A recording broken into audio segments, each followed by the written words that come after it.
Hi, my name is Damien McDuffie. I'm the founder of Black Terminus AR, an augmented reality platform for Black art and the Black Cultural Archive. I'm an archivist, I'm a writer, and I'm a technologist. One of my main mission is to open up AR and open up XR to more Black people in particular, and for people of color in general. What I want to do with this technology is make it very, very easy for families to archive their work as well as create wealth for themselves. My family comes from places like Ocilla, Georgia, Nashville, Georgia, Tampa, Florida, Yakima, Washington, Galveston, Texas. And today I'm here to talk to you specifically about the power of the archive. One of my first memories is a memory of the 1989 earthquake. It was the earthquake that for a long time I actually thought I started. I just remember my aunt saying, I was about 3 years old, and I remember her saying, "Oh, you better not touch that remote." And then for some reason I touched the remote and this earthquake started. And it just kind of made me feel like I had all this power, but also made me feel like I was doing things that I shouldn't have. As I grew older, I became the family archivist, and I began doing oral histories with the elders in my family, with my grandmother, Thelma, just trying to see how they got to Oakland, where they migrated from through Ocilla, Georgia, Tampa, Florida, and those places. As I was telling my grandma about the earthquake, just to kind of break the ice and telling her how I thought I started that earthquake, it was something that, at 25, I hadn't told her, and it was a memory that I kept with me for since I was 3. When I told her about it, she was like, "Oh, I have some pictures of that day." She's like, "Go downstairs, go into this box and find these pictures." So I go down, and this one photo actually falls out. And I don't know, it's a picture of my mom and her twin sister, her cousins, and one of her best friends.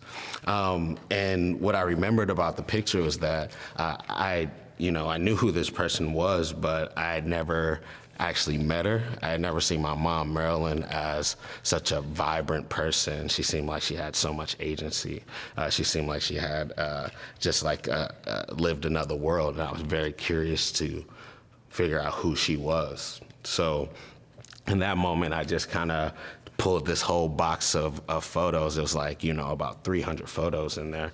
Pulled them up my grandmother's stairs, sat them out, grabbed my camera, and just started taking photos of each and every one of them and just digitizing the photos. And as I was doing that, kind of over about 6 hours, my aunts and my uncles and my nieces and my cousins and all those people would be kind of coming in and out of the room. And inevitably, people grab photos and they start to kind of tell stories and, start saying kind of things that kind of make your ears perk up.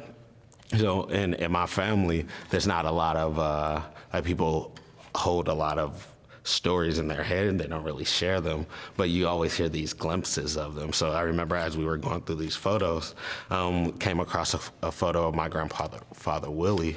And he and my aunt was like, Willie was the type of person that would shoot first and ask questions later. And and then just kind of drop it there and not really kind of elaborate. But what I found is through these photos, I can learn so much more about my own family, about my own lineage. And as I was doing some of this work, my grandmother was able to connect me to her youngest sister, Charlene, in Georgia. Charlene has been the person in our family who still kind of kept connected with the branch of our family that didn't leave the small towns in Georgia and Alabama. Even though she was in Augusta, she would always drive around like 3 hours and kind of do a tour of the spaces and keep in touch with folks. And as she was doing that, I was doing research and kind of doing my academic side and learning more about our family lineage. And we were able to kind of like connect and go down to Osceola, Georgia, where my grandmother was born on a turpentine plantation, go to Mud Creek, where her grandmothers were born, and really find a whole branch of our family that had been disconnected for at least the last maybe 70 years. And they were able to fill in so many stories for us.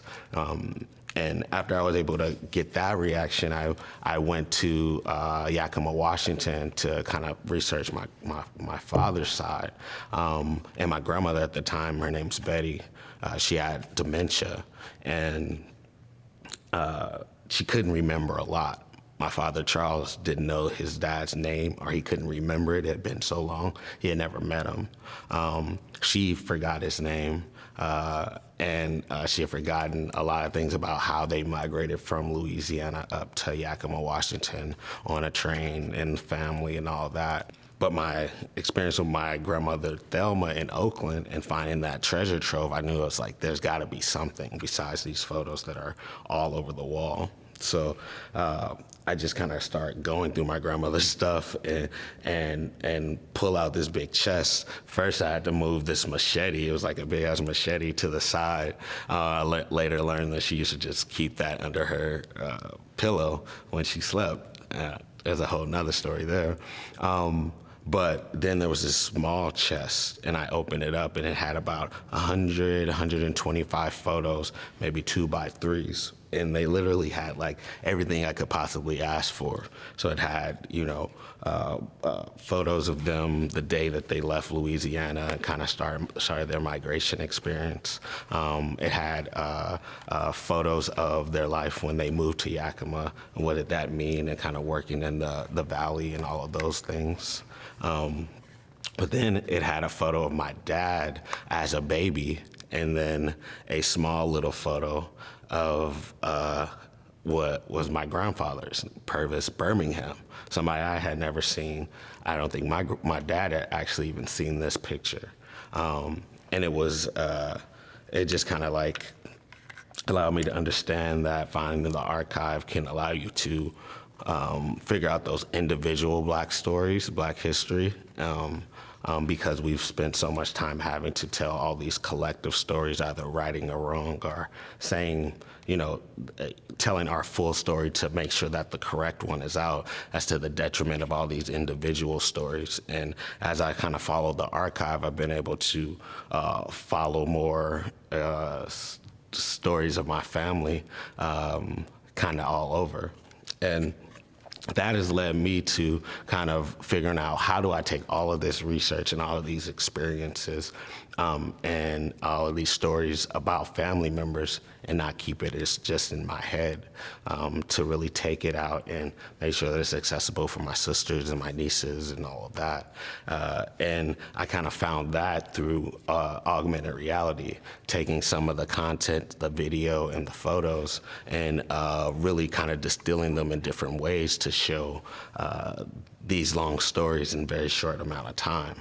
And one of the main things with augmented reality is basically taking the digital world and mixing it with the physical world. And I was able to take photos and take objects and things like that and infuse them with the audio from all of the interviews that I was doing, or some of the language from the writing that I've been doing. So instead of, as a writer and as a researcher, just being able to share 1,500 words with people, I can share the archives that are kind of involved with it.